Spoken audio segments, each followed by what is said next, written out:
In this video, I'm going to share with you 3 things I learned from being a heroin addict for 10 years. This video is going to help you if you have addictions, if you have traumas, if you have wounding, and you're looking to understand sort of like the gifts underneath it or what some of the lessons might be for you so you can make peace with this and actually move on in your life. My name is Adam. Welcome back to my YouTube channel. Before we get started for today, I just want to let you know I'm doing free breakthrough calls. There's a link pinned in the comment section below. These are really great calls. They're 30 minutes we go over your vision for your life, what's stopping you, and some steps you can take to finally get into your power and into your light and live your best life. Now let's begin. Okay, so when I was 17, after many years of being extremely depressed and miserable, I made the choice, so to speak, to self-medicate. Can you relate to this? I know there are a lot of people out there that look for help for a little while and don't really know where to go because our society isn't the greatest in the world at helping anyone feel good or better or any of it. And so we take it upon ourselves to figure it out on our own. My solution was drugs. I had been on psych meds a little bit. They didn't really do anything. And I was like, fuck this. I'm gonna get high. I did this for 10 years. I've talked about this in other videos. I sank way further down than I ever wanted to go. But ultimately, this was part of my path. And that's number one. So 3 things that I learned from being a heroin addict for 10 years. Number one, it was a choice for me. It was a conscious choice. It was part of my path. And I actually, literally remember choosing it. When I was 17, I got very into heroin. I was looking to feel better. I was looking to do something sort of different that made me unique and kind of a badass, and I was too afraid to really go out and shine my light in the best way, the positive way of doing that. And so it manifested in this more shadowy aspect where I got kind of drawn into the underworld of drug addiction. I was listening to Alice in Chains a lot. I have a sort of otherworldly connection to Lane Staley, which I'll probably talk about in some other videos. I was watching movies like Trainspotting, The Basketball Diaries. I got into William Burroughs, who is a beatnik writer and poet. He wrote Naked Lunch and a book called Junkie. I just became absolutely fascinated with it.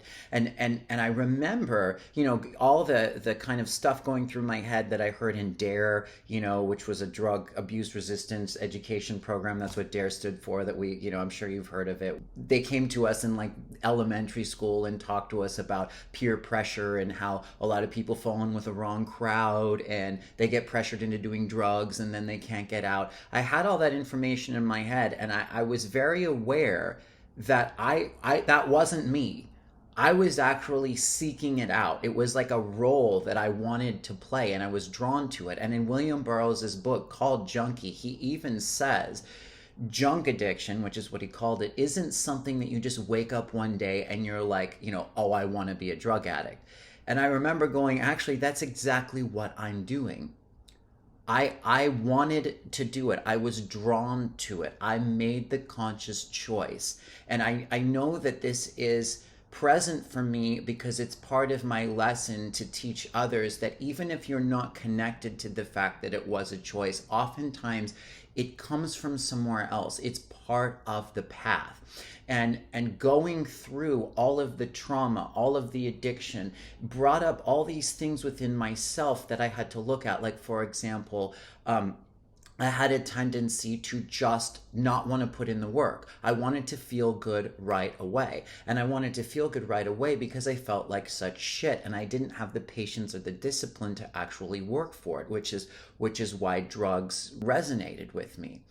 And so in going through the addiction, in spending years just kind of checking out and escaping and digging a hole deep into hell, it led me to later on the other side see that as I was doing that, as I was descending and falling, it wasn't as random as I thought, because it was actually part of my soul's journey to go into the darkness, to dredge up all this stuff within myself so that on the way out, I could go through kind of each layer, transmute it, clear it, learn the lessons, and create a foundation so that when I healed, I became complete and whole and never really had to go through that stuff again. So it was actually a choice. It was part of my path. It was part of my plan. I didn't make a mistake. I did spend longer in it than I would have liked to. And there's some debate within me about that, but it doesn't matter because it's over. And fortunately, I made it out. The number 2 thing that I learned from being a heroin addict for 10 years, we're all fucking addicts. This thing like that if you're an addict, you're more fucked up than everybody else and you have some special horrible sickness and disease that nobody else has. Bullshit. It's fucking bullshit. You do need to be careful because your addiction manifests in a way that can kill you, okay? And that's not so much true for everybody else. But the fact of the matter is everyone has addictions. Everyone has trauma. Everybody has wounding. And when we start to really collectively understand that, it removes the stigma from being an addict that makes addicts feel like they're so fucked up, so desolate, isolated, such outcasts and weirdos. And it allows them to see that they're actually just like everybody else, which is what addicts need to heal. The reason we become addicts is because we feel so different, so left out, and so weird. But I've come to understand that basically everybody feels that way. Whether it's love addiction, food addiction, validation and approval addiction, sex addiction. Again, if you're a junkie, okay, your addiction is a little bit more severe and you want to monitor that and be careful with it. And AA is great. The 12-step programs are awesome. Okay, I'm just saying fundamentally, we all have this thing. I remember, in AA, everyone for years, it would really bother me listening to people get up and be like, oh man, I got in my head today. I couldn't stop, getting down on myself because I'm a fucking alcoholic. And I was like, is it because you're an alcoholic that you get down on yourself? Is it because you're an alcoholic that you have an ego? Is it because you're an alcoholic that you're self-sabotaging? And the answer is no. The answer is absolutely not. Everybody does that. Everybody's ego sabotages them. Everybody has this part of their humanity that feels like it's kind of like a worthless piece of shit on some level. We have it in varying degrees. When you're a hardcore drug addict, yes, it's a little bit worse and more pronounced, but so are the gifts on the other side when you understand it's all connected. But everybody does. That's just the mind. That's just how the mind works. We all are addicts. We all have traumas. We all have wounding. And we're all here to learn and grow and heal those things within ourselves. The number 3 thing that I learned from 10 years of being a heroin addict is it was a marking point for how I wanted to feel.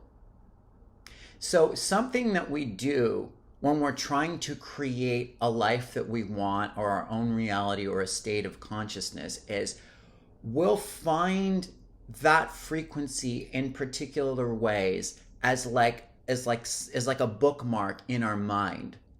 Okay, now another example of how I did this is I remember I was working with this soul coach for a number of years or a couple years, and she got really burnt out and she was like, I can't do this anymore. I need to take some time off. And I remember it was like September, and I remember going, God, I want to do that. I want to just be like in a place where I can take like the last 4 months of a year off and just rest and take care of myself. And 2 years later, I manifested that. 2 years later, I actually ended up getting a full year off on unemployment because I was completely burnt out during COVID. I got very, very lucky and was able to just go to Ashland and take care of myself for a year. But my point is, we have these marking points. Now, they're not always the best version, right? Like, for example, with heroin, it was a marking point of just being okay as I was. That's what it taught me. It taught me, like, I was anxious my entire life, super nervous, always like feeling like there was something I needed to do to prove myself to be worthy. I could never feel comfortable in my own skin. I would sit in class just like wanting to crawl out of my body. I couldn't stand it. Like I couldn't be in the moment. I couldn't breathe. I couldn't sit there. I couldn't have conversations with people. It calmed all of it down. Now, granted, it was the the sort of dark version of God. It was like, I say, like, if God is like $100 million, like heroin is like $100 million on a credit card, right? You're going into debt and you have to pay it back. But it did give me this point of like being okay just as I was. And when I got sober, I realized that that was not the way to go about it, because it was like, it was kind of cheating. I hadn't done the actual internal work to get to that state of inner peace and completeness and joy. So it was fleeting. And as I got a little bit of it, it took my love, my light, my soul, and I got worse and worse and worse. But I did see where I wanted to be. And when I got sober, one of the things that I did was I made this commitment to myself. I was like, I know that there's a way to feel like that or better for real. And I'm going to do whatever I have to do to get there. And now I do somatic trauma therapy. I'm very connected to my body. I'm very connected to the nervous system, and working with the nervous system and working with, my brain and my energy and all of it to cultivate a state of peace and harmony and divinity, which was, again, what I was looking for in the first place.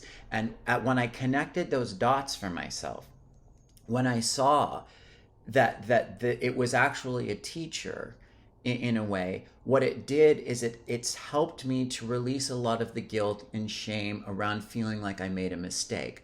Now, this is something that I do deal with still a little bit, because I like I said, I've spent so many years in it, and you only have so many years in a life, right? And a lot of time went by. But it really helped me to connect, like, that I wasn't wrong. I was just a little bit off the mark, but I did get an idea of what the mark was. And I did come to deeply understand that the reason why I liked it so much was because all I've ever really wanted was just to be at peace within myself and to love myself for no reason, without having to achieve, without having to conquer, without having to compete, without having to prove myself, without having to do anything. And that literally it's in my astrology, it's in my human design. Like, my major life lesson is just self-love for the sake of self-love. And it's something that I therefore have to offer others. And heroin was a starting point to learn all of that. So I would invite you, if you have addictions, if you have traumas and struggles, what are they there to teach you? In what way are you the same as everybody else? In what way does everybody else have addictions too? How do you see that? Not in a comparing, contrasting, like this person's fucked up sort of way, but just in a way to see that just in a way to allow you to see that you're the same. How has your addiction on some level been a choice and been part of your path? And if you're not really sure, ask. Meditate a little bit if you can. Just kind of pose that question to the universe and see what comes back. What does your higher self have to say? What does your internal guidance have to say? How is it part of your path? How is it a choice? Because when you begin to see it this way, it gives you your power back.